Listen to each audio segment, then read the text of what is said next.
Augustus was the great-nephew of the famous general Julius Caesar.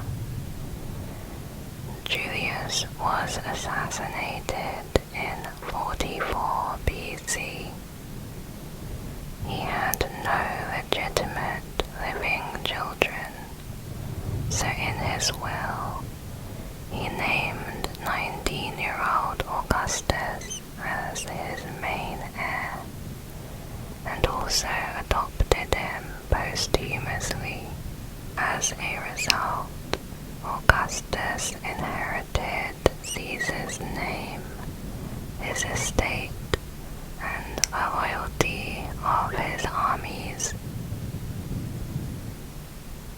In 43 BC, at 20 years old, Augustus became one of 3 members of the Second Triumvirate, which was a government of 3 people who shared all authority and responsibility. The Triumvirate was formed with the main goal of defeating all of Julius Caesar's assassins. The other 2 members were Marcus Lepidus and Mark Antony. Augustus and Antony defeated the last of Julius's assassins the following year. 10 years later, the triumvirate ended due to the ambitions of its members. Lepidus was forced into exile by Augustus. Meanwhile, Antony had allied himself with his lover, Queen Cleopatra of Egypt. He and Cleopatra committed suicide in 30 BC after losing in a battle against Augustus's army. Augustus later added Egypt to the Roman Empire. As a side note, the month of August used to be called Sextilis. However, August had it renamed after himself, the same as Julius Caesar had done with July. August was the month of several of Augustus's greatest victories, including the defeat and suicide of Antony and Cleopatra. At 33 years old, Augustus was now the undisputed ruler. He is considered one of the most successful leaders in human history. Cleopatra's seized treasures allowed him to pay his soldiers, which secured their loyalty to him. To appease the Senate and ruling class, he passed laws referring back to the traditions of the Roman Republic, at least on the surface. And to win over the people, he worked to improve the city of Rome. During his 40 years' reign, Augustus nearly doubled the size of the empire. He spent much of his time outside of Rome, consolidating power and instituting a system of taxes. He expanded the network of Roman roads. He founded the Roman postal service and remade Rome with many new features, including a new forum, police stations, and fire departments.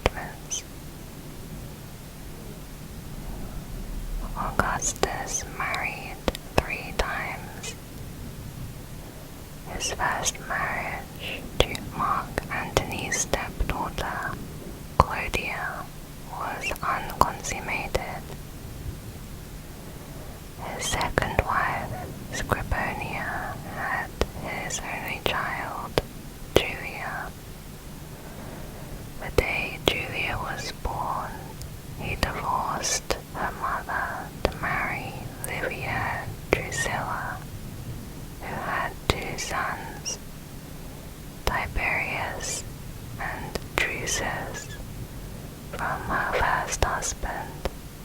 The family tree became more complicated after Augustus made his stepson Tiberius marry his daughter Julia. He later adopted Tiberius and named him his successor. Augustus died in 14 AD, age 77. His empire was secure and at peace. His last words to his subject were, "I found Rome of clay. I leave it to you of marble." To his friends who had stayed with him during his rise to power, he added, "Have I played the part well? Then applaud me as I exit." Soon after, the Roman Senate officially declared Augustus to be a god. There were 77 Roman emperors in total, but none ruled longer than Augustus did. The time period from the start of Augustus's reign up to the following 200 years is known as the Pax Romana, which means Roman peace. There was unprecedented peace and economic prosperity throughout the empire, which at that time spanned from England in the north to Morocco in the south and Iraq in the east. The second emperor, Tiberius, ruled Rome from 14 to 37 AD. He was known for being miserable and paranoid, and he was pushed into the role of emperor along with an unhappy marriage. Early in his reign, he was known for being a talented military commander and administrator. But in later years, he became paranoid and a dictator. He punished and murdered many senators who he suspected were plotting against him. He then retreated to the island of Capri for semi-retirement, where some say he lived a strange, reclusive life. At the time of Tiberius's death, most of the people who might have succeeded him had been killed. Tiberius chose the third emperor to be his 24-year-old grandnephew, Gaius, better known as Caligula, which means little boots. Caligula was a tyrannical emperor, known for his life of indulgence. He believed he had powers and likened himself to a god, committing murder, adultery, and other acts. He built a 3-mile-long floating bridge across the Bay of Naples just so he could ride his horse across it. He ordered people to be secretly killed and then called them to his palace. When they did not appear, he would jokingly say that they must have committed suicide. Caligula only reigned for 4 years before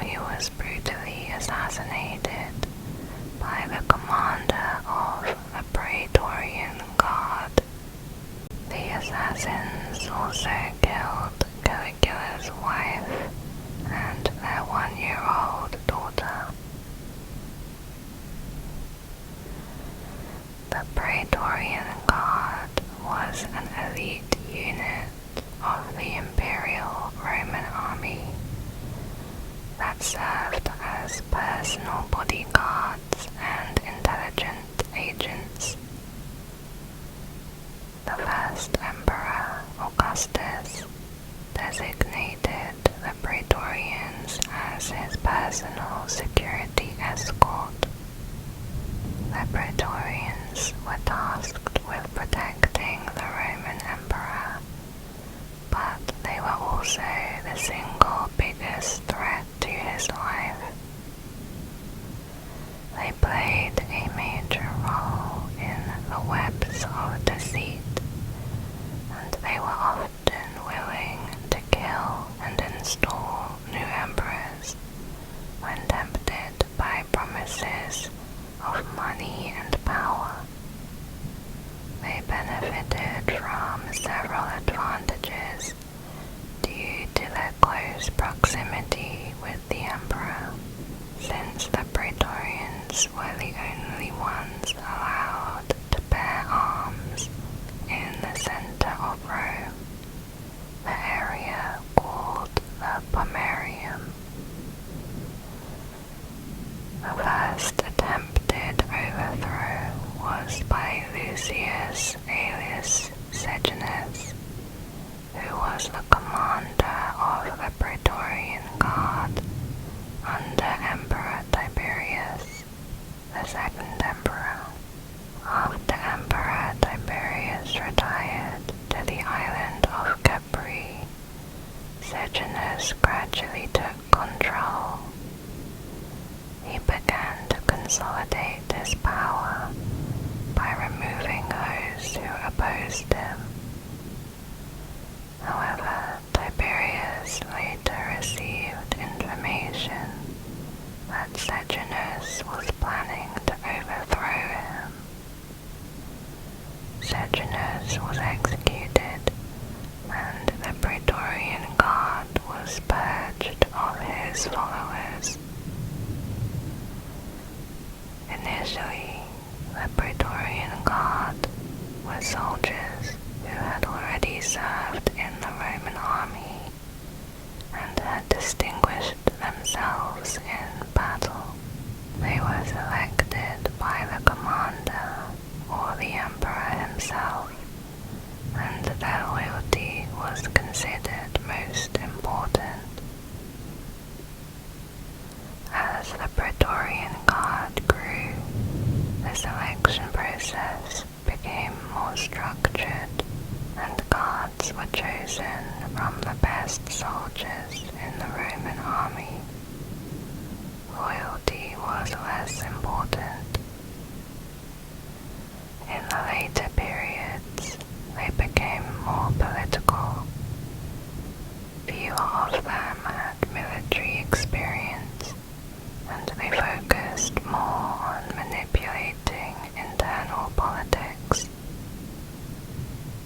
In addition to their political power, the Praetorian Guard were paid higher salary than regular soldiers.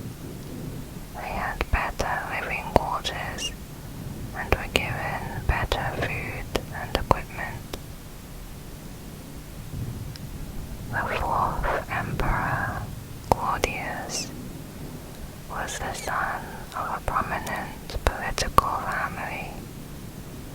Although Claudius had been considered a weakling and a fool by his family, Claudius had a series of physical ailments from birth, including spastic paralysis and epilepsy, which led many to believe he could not become emperor.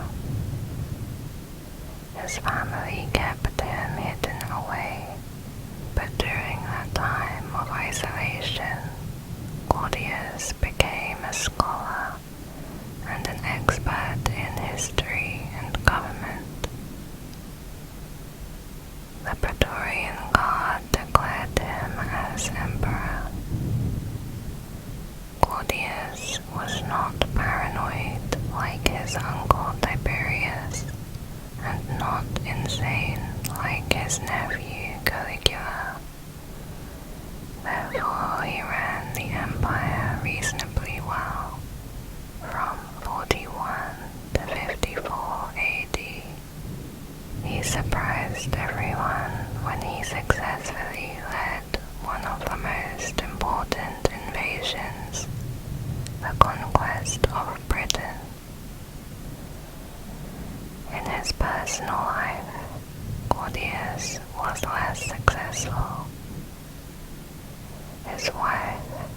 Messalina cheated on him.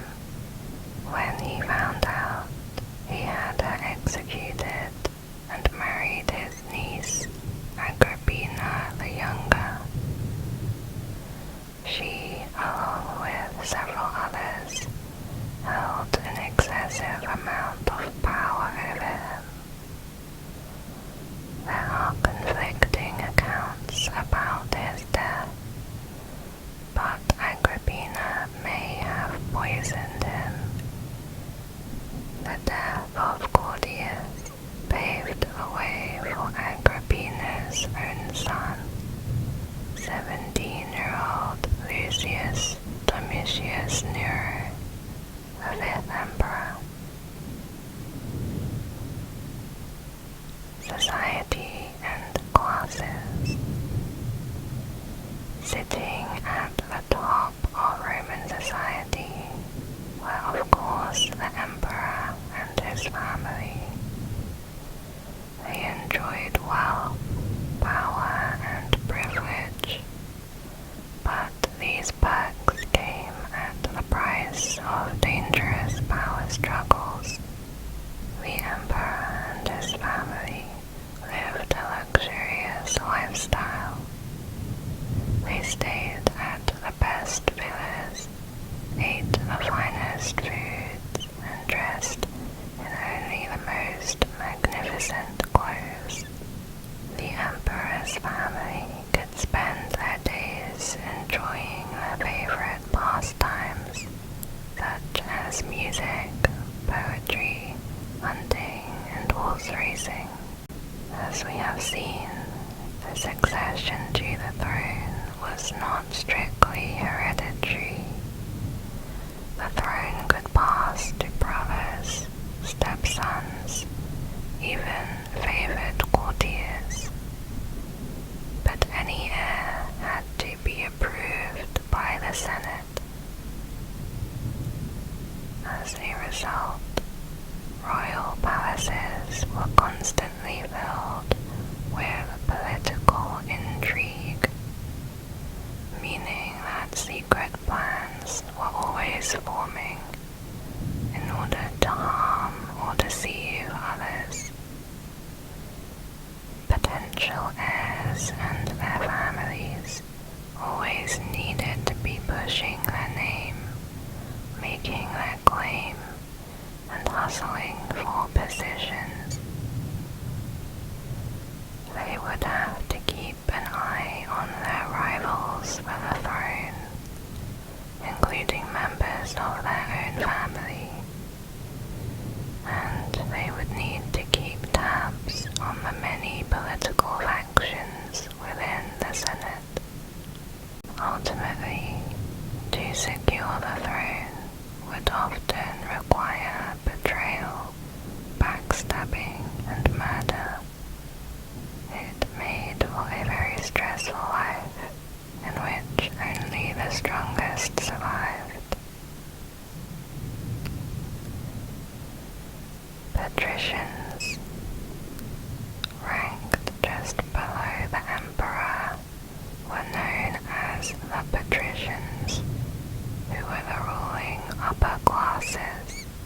The word patrician comes from the Latin word patres, meaning fathers. These families made up the empire's political, religious, and military leaders. Most patricians were wealthy landowners from old families, but the class was open to a select few who were promoted by the emperor. Boys born into a patrician family would receive an extensive education, usually from a private tutor. Poetry, literature,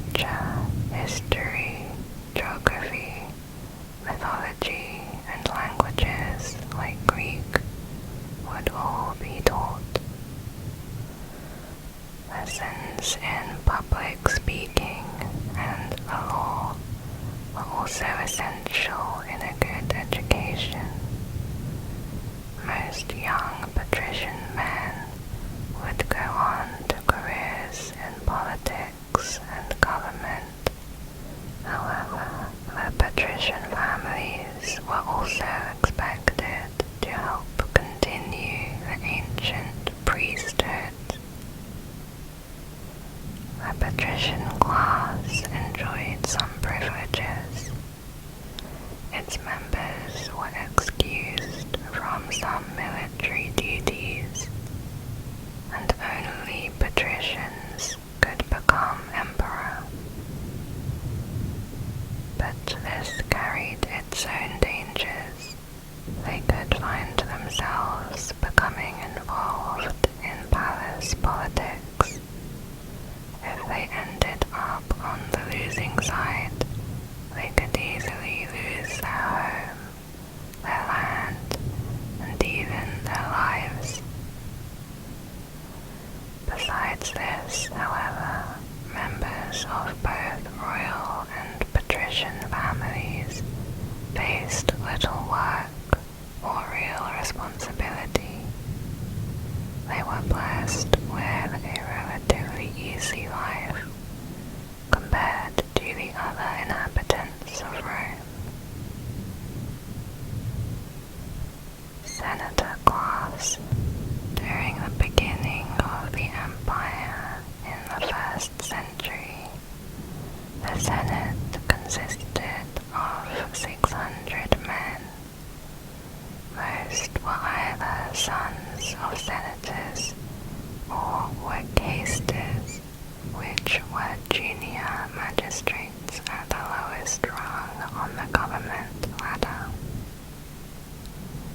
Only Roman citizens aged 25 or over, with both military and administrative experience, could become quaestors. Potential candidates were nominated by the emperor.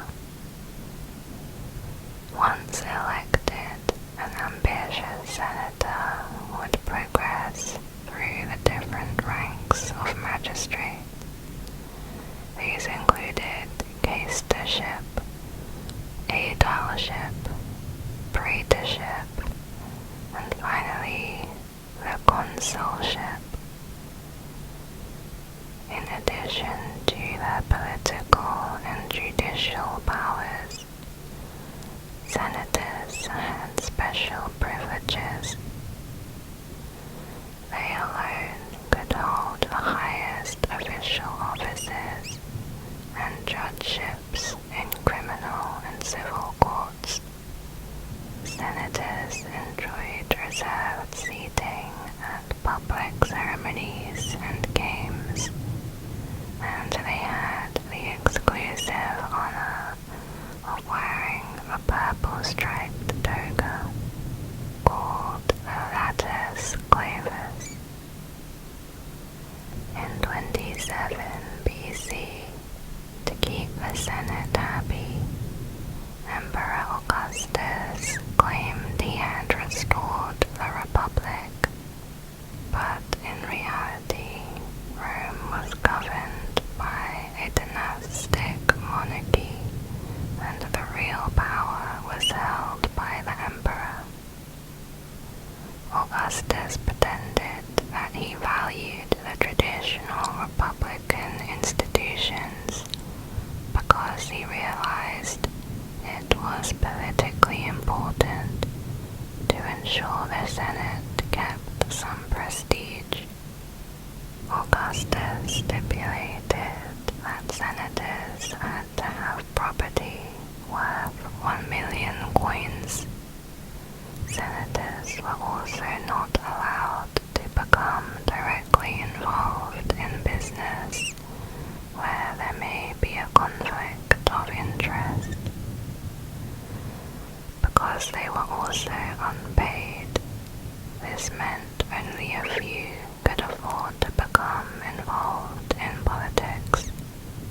During the empire, the Senate was at the head of the government bureaucracy and was a court of law. The emperor could appoint new senators, summon Senate discussions, and propose legislation, meaning the Senate was only an advisory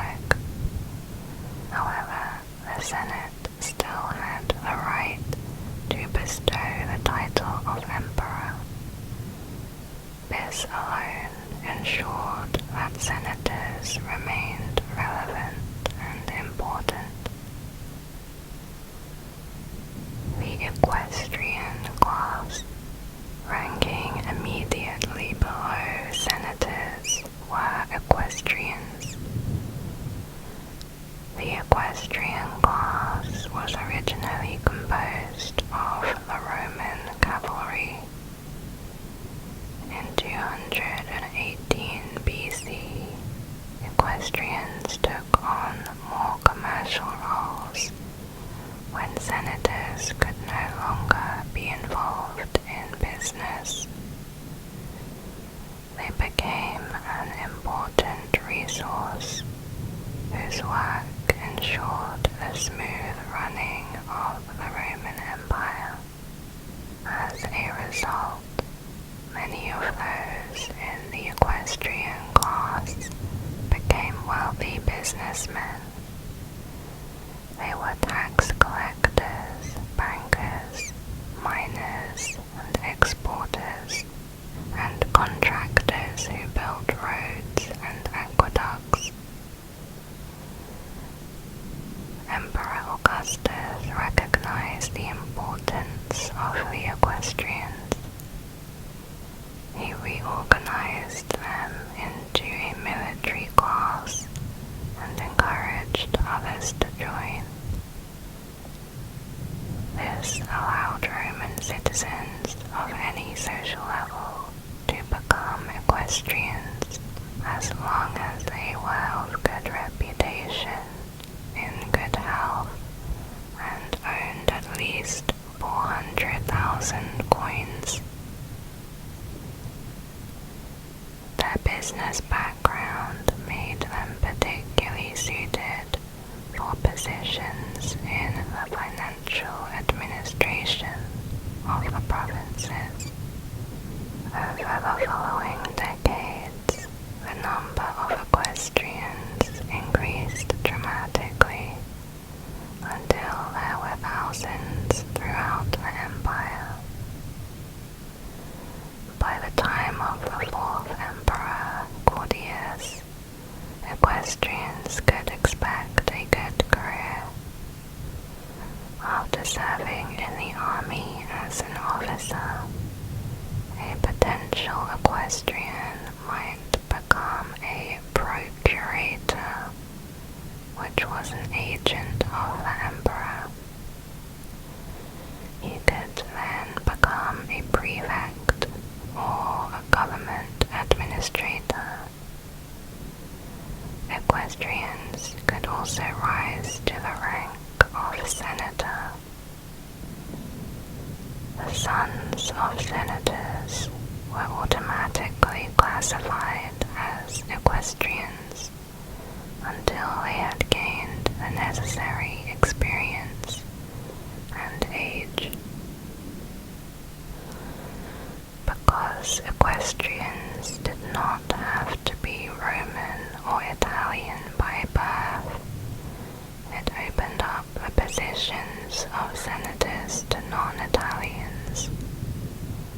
This eventually led to the first foreign-born emperor, Trajan, in 98 AD, who was from modern-day Spain. Plebeians. Plebeians were the lower working class who had little individual power, but grouped together they could become a mob. Plebeians were a formal class who held their own meetings, elected their own officials, and kept their own records.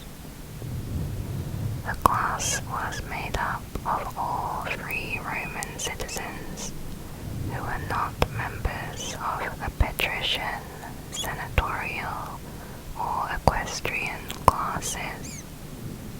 They were the average working class citizens of Rome. Farmers, bakers, builders, or craftsmen who worked hard to support their families and pay their taxes. Over the course of this period, early forms of public welfare were introduced, and in difficult times, plebeians could ask Roman administrators for help. We don't know much about daily life for the lower classes. Most plebeians could not write, and so could not record and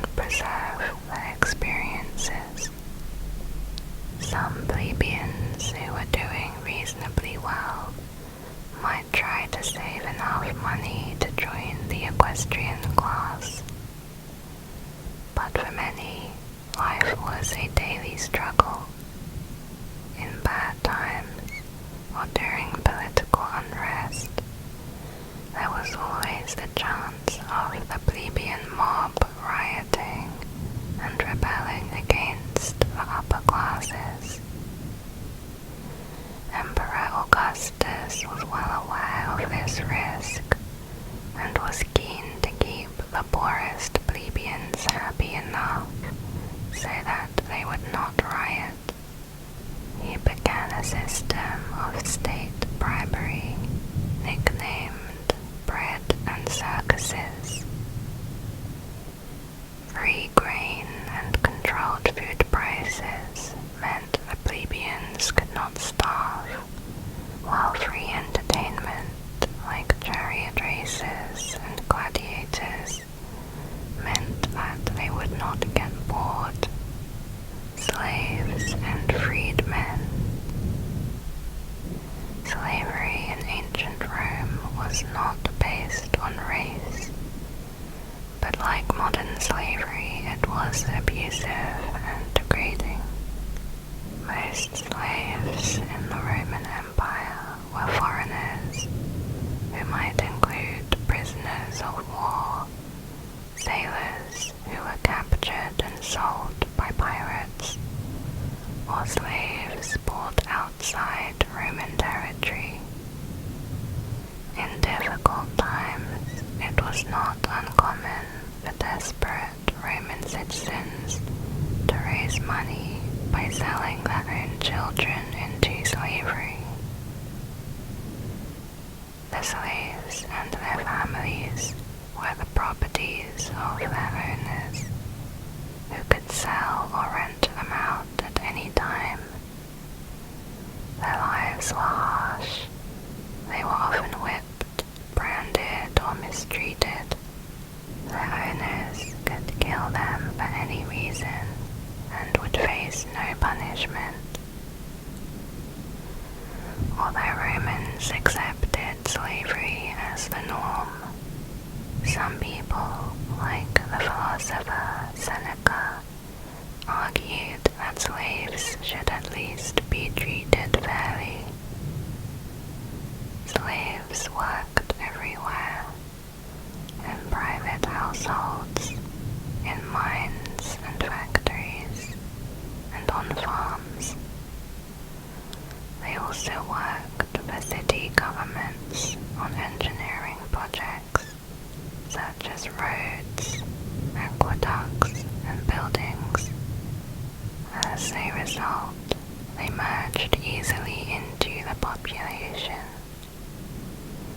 In fact, slaves looked so similar to Roman citizens that the Senate once considered a plan to make them wear special clothing so they could be identified. The idea was rejected because the Senate feared that if slaves saw how many of them were working in Rome, they might be tempted to join forces and rebel. Roman slaves had the ability to be freed. The Roman owners freed their slaves in considerable numbers. Some freed them outright, while others allowed them to buy their own freedom. The prospect of possible freedom encouraged most slaves to be obedient and hardworking. Formal release was done by a magistrate, and it gave freed slaves, called freedmen, full Roman citizenship. The one exception was that they were not allowed to hold office. Any children born to freedmen had full rights of citizenship, including the right to hold office. Slaves freed informally did not become citizens, and any property or wealth they had made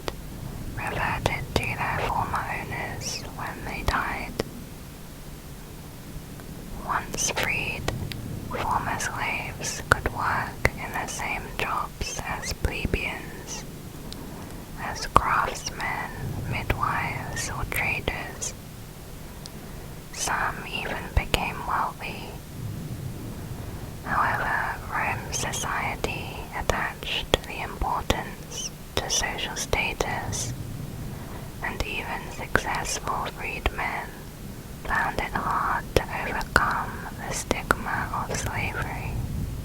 Women. Women in ancient Rome were valued mainly as wives and mothers.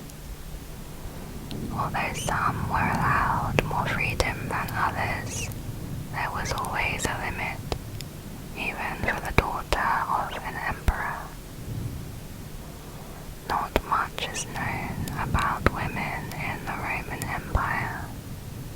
They were not allowed in politics, and they were not taught how to write, so they could not tell their own story. Girls remained in the house to learn the skills they would need. Legally, a girl was considered a child until she was 12, and a boy until he was 14. Girls were often engaged at 12 and married at 13 to a man chosen by her father. Unlike ancient Egypt, Rome did not regard women as equal to men before the law. They received only basic education, if any, and were subjected to the authority of a man. Traditionally, this was their father before marriage. At that point, authority switched to their husband, who also had the legal rights over their children. However, by the 1st century, women had much more freedom to manage their own business and finances. This was unless she had married in the type of marriage called in manu, meaning in her husband's control, which put the bride and all her property under the control of the groom and his family. Otherwise, it would be a sine manu marriage, meaning she was without her husband's control, but still under the control of her father. These women could own, inherit, and dispose of property, although they would still be obliged to keep a guardian until they died. Emperor Augustus later changed the law so that women with 3 children became legally independent, a status known as sui iuris. The degree of freedom a woman had depended mainly on her wealth and social status. A few women ran their own businesses or had careers as midwives, hairdressers, or doctors, but these were rare. Female slaves were very common and filled many roles, from maids to farm workers and even gladiators. Wealthy widows were completely independent. Some wealthy women chose to become priestesses, of which the most important were the Vestal Virgins. They could not vote or stand for office, so had no formal role in public life, although wives or relatives of prominent men could have political influence behind the scenes. But in public, women were expected to play their traditional role. They were responsible for spinning and weaving yarn and making clothes. These were usually made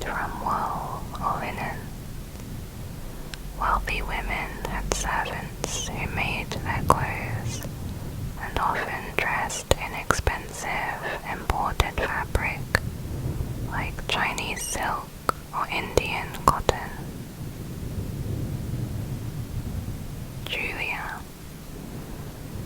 Julia was the daughter and only biological child of Emperor Augustus. She was known to be a clever, vivacious woman with a sharp tongue. However, Augustus was traditional and insisted that Julia spin and weave like a plebeian woman to demonstrate her wifely virtues. Unfortunately, these virtues were not her strength. In fact, Julia had a series of lovers, and many people knew this. Augustus was very conservative, and when he found out, he was furious. He banished Julia for the rest of her life. First, she was sent to an island that measured less than 0.7 square miles, with no men, and she was forbidden to drink wine. Her mother, Scribonia, accompanied her into exile. She was allowed no visitor unless her father had given permission. 5 years after her initial exile, Julia was moved to the city Rhegium on the mainland, and Augustus granted her property, a yearly income, and allowed her to walk about the town. Despite this, Augustus never forgave her and never allowed her to return to Rome. This choice seemed to have been unpopular with the Roman people, who petitioned several times to allow her to come back.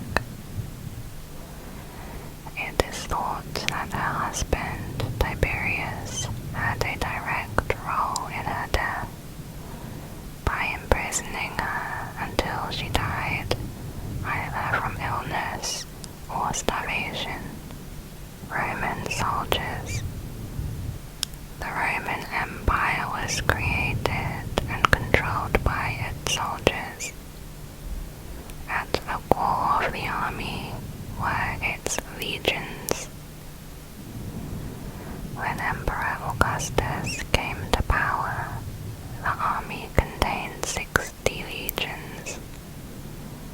Each legion was divided into 10 cohorts of up to 480 men, meaning a total of around 280,000 legion soldiers, known as legionnaires. The minimum term of service for a soldier in the 1st century was 20 years. A legionary had to be over 17 years old and a Roman citizen.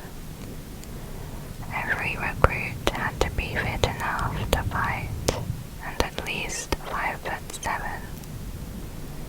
Those too weak or too short were rejected.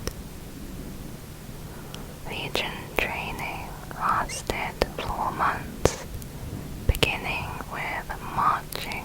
The recruits were expected to cover 18 miles in 5 hours while carrying loads of around 45 pounds.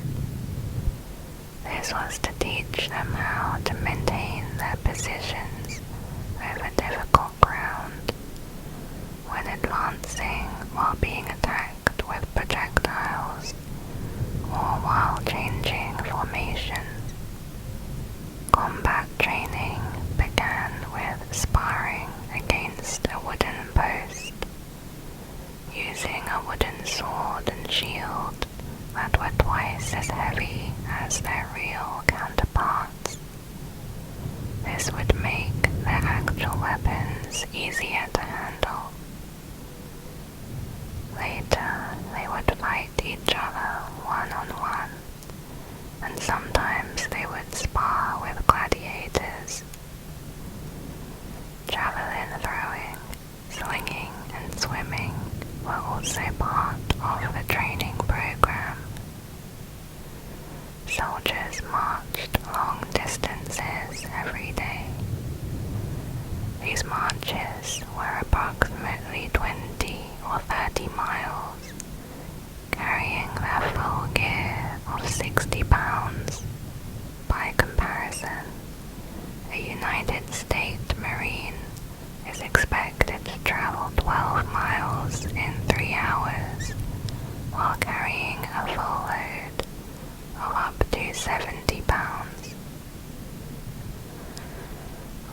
soldiers also handled civil matters, including tax collection, building roads, and serving as police.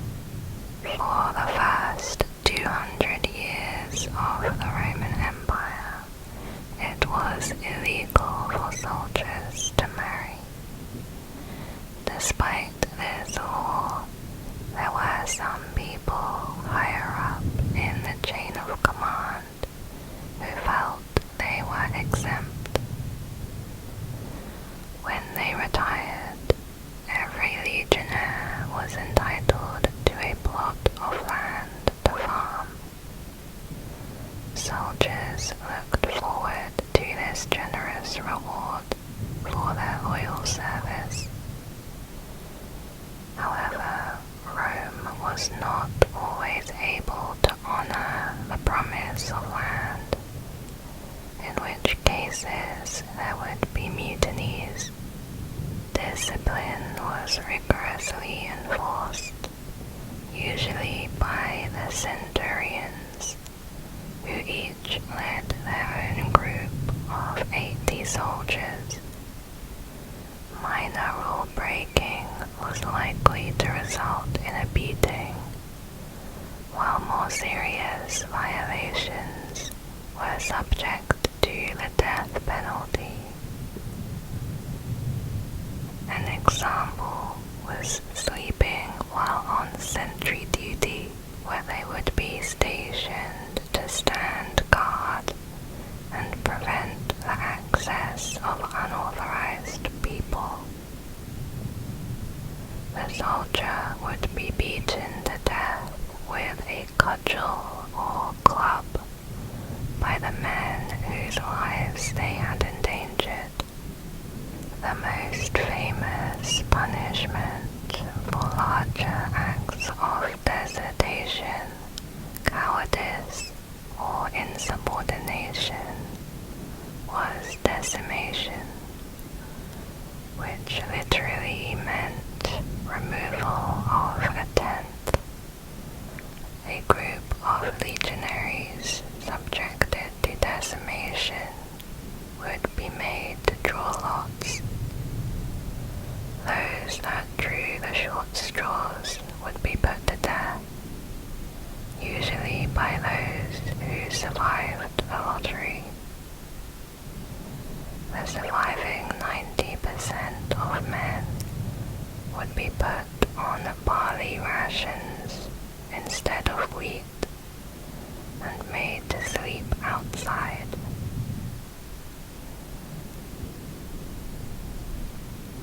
Life in the Roman Empire. The quality of life in the Roman Empire depended on where you fell within society.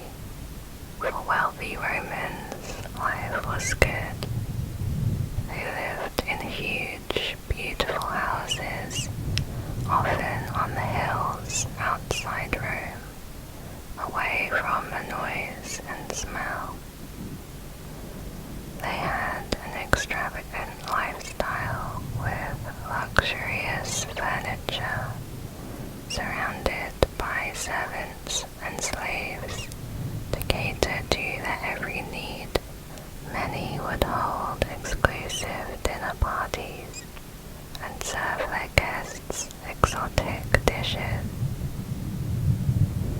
The average citizen worked hard and lived reasonably well in modest housing. Despite the riches of the Roman Empire, the largest class lived in poverty. The poorer Romans lived in shabby, squalid houses that could collapse or burn at any moment. If times were hard, they might abandon newborn babies in the streets, hoping that someone else would take them as a servant or slave. Although their lives may have been different, they did have some things in common.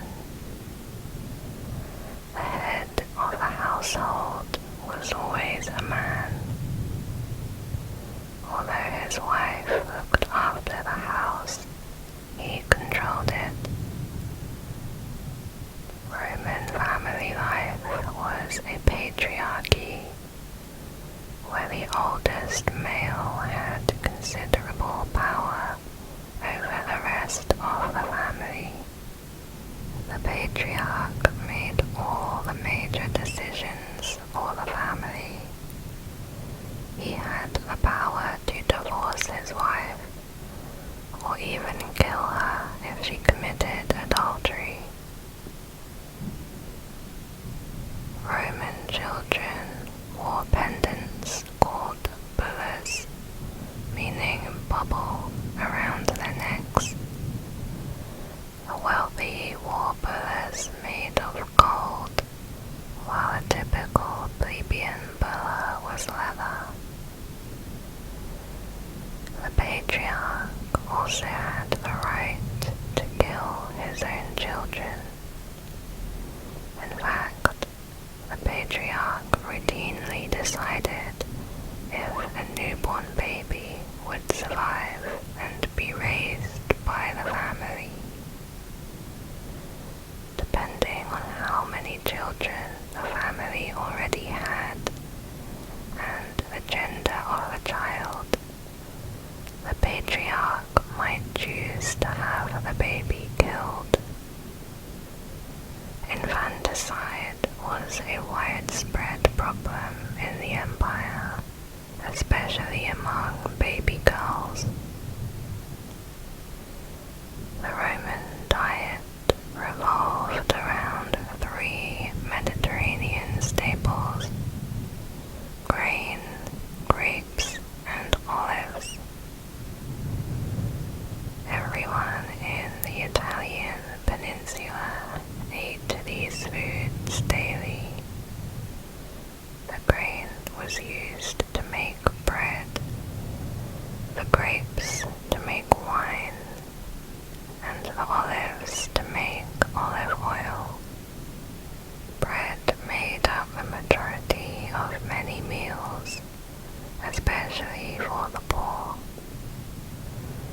Wine was served with almost every meal and was often mixed with water to reduce the effect of the alcohol. And olive oil provided a source of fat. The rich ate whatever they wanted. The more unusual the food seemed, the better. A few of their favorites were jellyfish, peacock, ostrich, pork, and fungus. They held huge banquets that lasted all day. When guests became full, they threw up so that they could continue eating. The diet of the poor relied on bread, porridge, vegetables such as cabbage. They sometimes ate meat, usually pork, togas.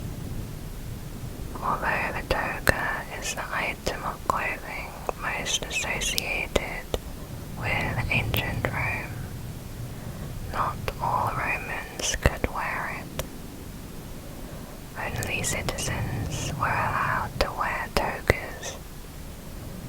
As togas were status markers, citizens wore them with pride, even though they were not very comfortable. The toga consisted of a very large 18 by 6 foot rectangle or semicircle piece of wool cloth that was carefully wrapped around the body. A properly wrapped toga required no buttons, pins, or any other fastening device. The average citizen wore a white toga, but a person in a position of importance wore a toga with a purple stripe. The emperor's toga was completely purple. The base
was a symbol of Rome itself.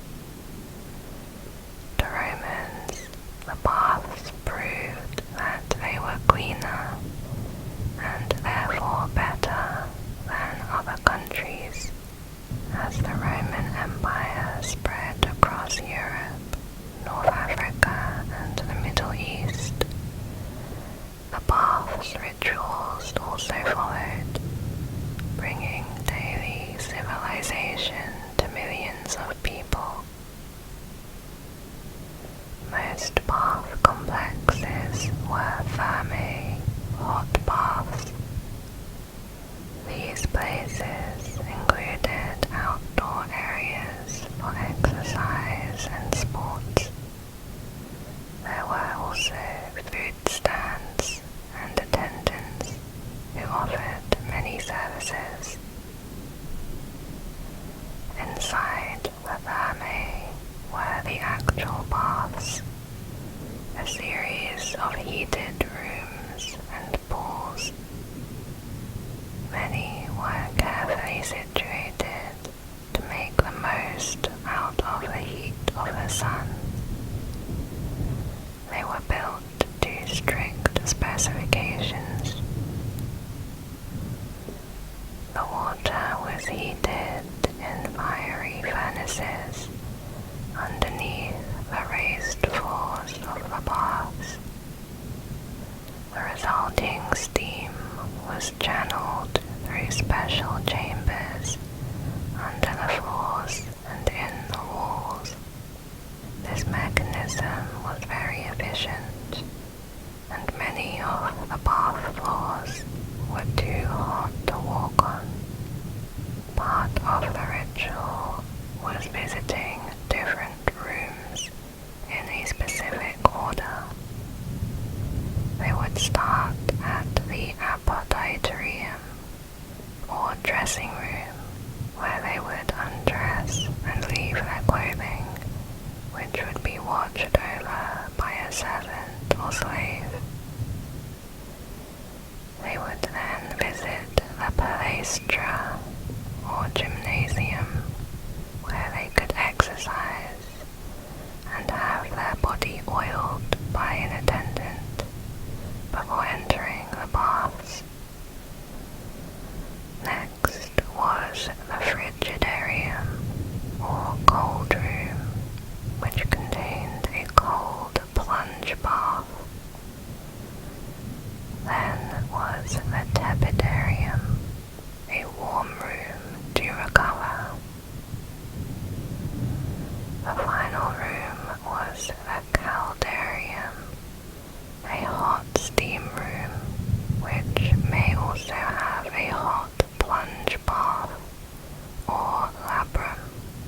Afterwards, the oil would be scraped off their skin by a servant using a special tool called a strigil. They would then visit the same rooms in the opposite order, ending up at the apoditerium, where they would get dressed and go home. This was an everyday activity. Gladiators. Successful gladiators were the stars of the first century. They were so famous that men queued up to try out in the arena. They were named after the sand which covered the ground and soaked up the blood. Even though they belonged to such a sophisticated society, the Romans had a deep attraction to extreme violence. Brutal gladiator contests are often seen as the dark side of ancient Rome. Historians have struggled to explain how a country which civilized so much of the world was so keen to watch people fight to the death. Public violence had been a favorite pastime of the Romans for centuries.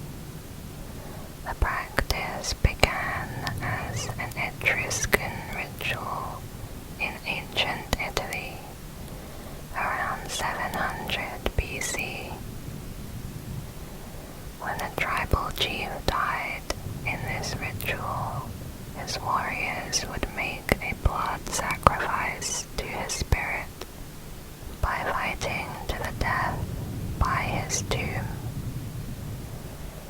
This ritual was adapted over time. By the time Julius Caesar was in charge, these exhibitions had become public spectacles. The games took place in amphitheaters. Gladiators would be sent to the arena to fight to the death before crowds of thousands. There were 5 types of gladiator, each with their own unique weapons. The Myrmilones were heavily armed and wore helmets decorated with fish. The Thracians carried just a shield and a scimitar, making them much quicker on their feet. The Retiari were armed with a net, a long trident, and a dagger, and the Samnites had a sword, an oblong shield, and a helmet. And finally, the Bestiari fought wild animals. The games were so popular that successful gladiators could become extremely rich and famous. As a result, while most gladiators were criminals, slaves, or prisoners of war, some were freed men who chose to fight, either as a way to achieve fame, fortune, or simply because they enjoyed it. Naturally, it was a dangerous career with a high turnover. The few lucky ones would survive years in the arena and retire. Some would become instructors at gladiator training schools controlled by the state. Over time, some of the upper classes began to get tired with the game's brutality.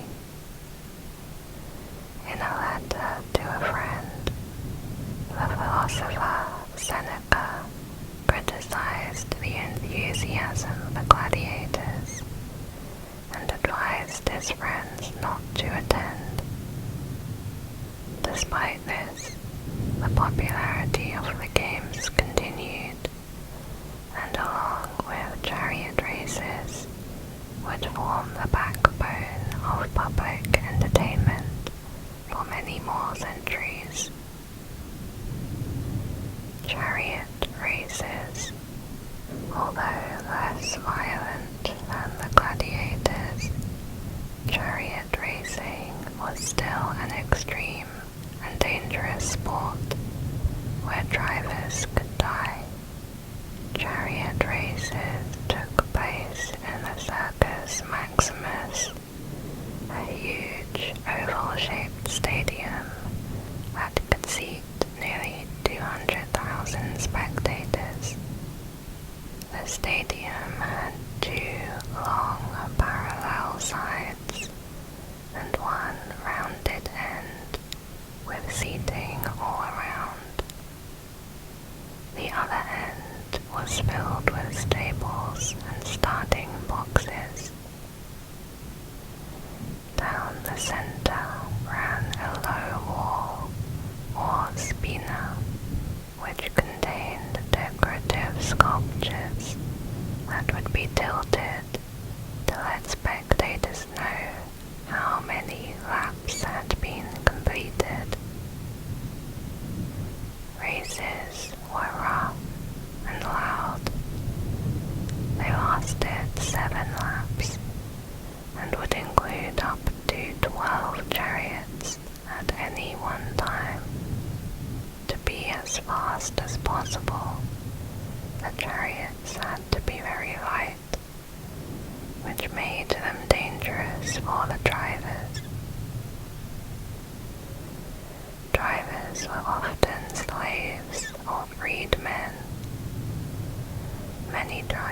horses were thrown from a broken or overturned chariot,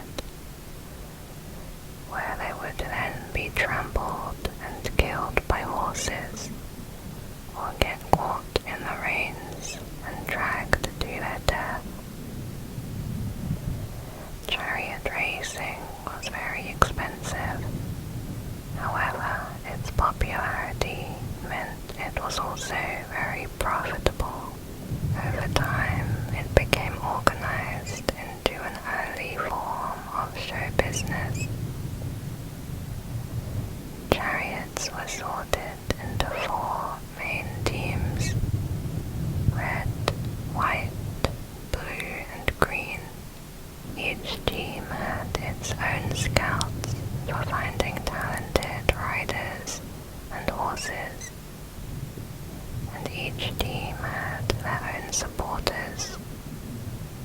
Like sports fans throughout history, the fans were fiercely devoted and would hope for rival teams to fail. But not everyone was a fan. Like the gladiators, chariot races were popular for the Roman masses, not the social elites, who disliked the mob behavior of the fans and found the sport to be childish. One exception was the Emperor Nero.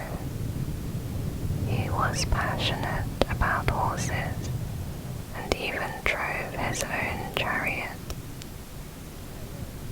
Nero's enthusiasm for such a lowly sport shocked the elites, but made him very popular with the masses. Like gladiators, the chariot races survived for centuries to come. At the height of the Roman Empire, a quarter of the world's population lived under Roman law, reaching its peak under Emperor Trajan. The empire stretched from the Middle East to northern Britain and from Egypt to Germany. This made the empire one of the most culturally diverse societies ever. Initially regarded as inferior, foreign citizens were eventually admitted to the highest ranks of Roman society. Under the Pax Romana, inhabitants of conquered lands were not automatically considered Roman citizens, but they were subject to Roman laws and paid Roman taxes, of which some of these paid for public utilities like roads and waterworks. As long as inhabitants behaved themselves and paid their taxes, they were allowed to continue with their local customs and religions, as long as these did not directly violate Roman law. Client kings. To help Rome govern its provinces, it often appointed client kings.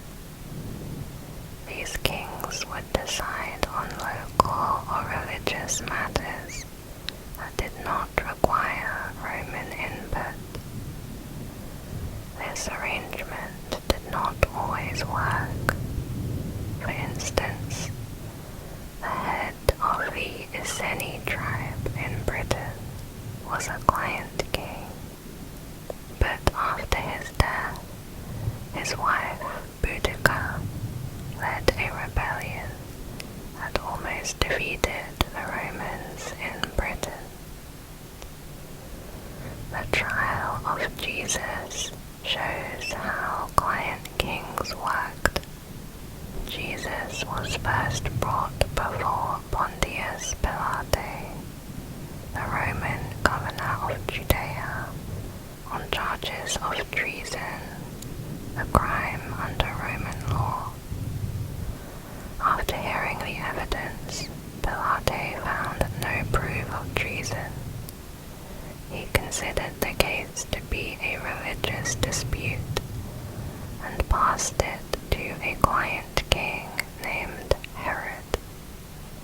Herod could rule on accusations of blasphemy against the Jewish religion.